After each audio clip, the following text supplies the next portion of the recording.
Hello everyone, I just want to share this scripture because you're honoring Him. He's controlling the doors in our life, what opens and what closes. But I will sing of your strength in the morning. I will sing of your love. For you are my fortress, my refuge in times of trouble. Faith without work is dead. Habakkuk 2 verse 3. God's timing is perfect. Don't you fear, wait with hope. His promises are clear. Some seasons just feel heavy, but heavy isn't forever. 1 John 2 verse 17. The world and its desires pass away, but whoever does the will of God lives forever. Jesus changes everything. Expect miracles. My help comes from the Lord. When nothing makes sense, hold on to hope. Even when our reality says impossible, still believe that there can be a way out for us. Don't give up. Psalm 3 verse 6. I will not be afraid of 10,000 of people who have set themselves against me on every side. God is always with me. And sometimes, to make room, we have to get out of a limited environment. We have to break away from people that are telling you what we can do and we don't have what it takes. God told Abraham, leave your country, leave your family, and go to the land that I will show you. The people, the distractions, social media, the comparisons, that's taking up valuable space. Create some capacity. Go grab some empty vessels, not a few, but enlarge our vision. Believe for the dreams God whisper in our spirit. Stretch our faith. Amen. By the powerful grace of Almighty God, everlasting Father. Thank you, Lord Jesus. Thank you, God, for everything. Isaiah 41 verse 13, I will help you.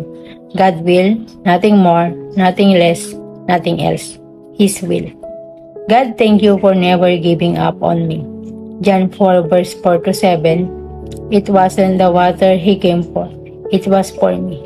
Jesus didn't come to the well for water. He came to save the Samaritan woman. This hits so deep. It's a beautiful reminder that God doesn't just see the crowd. He sees the individual at Mission Greater Union. We're constantly in awe of how He meets us exactly where we are, even at our lowest wells. God has the ability to turn anything to good. Mark 4 verse 35 to 41. Surrender your fears to Jesus. The disciples were afraid of the waves, but their fears were silenced when Jesus calmed the storm. We all have faith in Jesus even when it's not easy. Never lose hope. Matthew 6 verse 10. Your kingdom come, your will be done on earth as it is in heaven.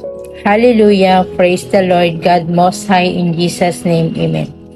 God deserves all the glory and honor. Sipanya 3 verse 15.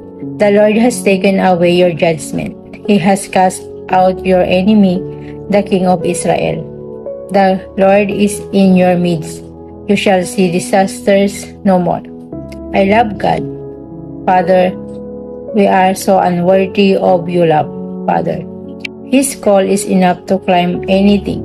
Climb like David.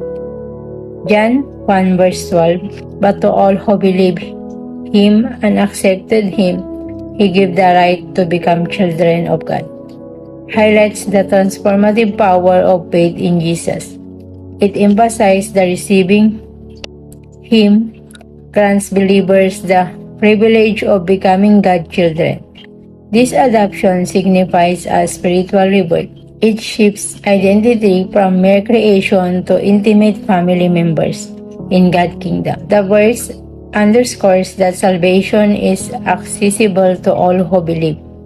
It highlights trust in Christ's name. This promise offers hope and assurance of eternal belonging. Embrace faith in Jesus to claim your divine inheritance as God's child.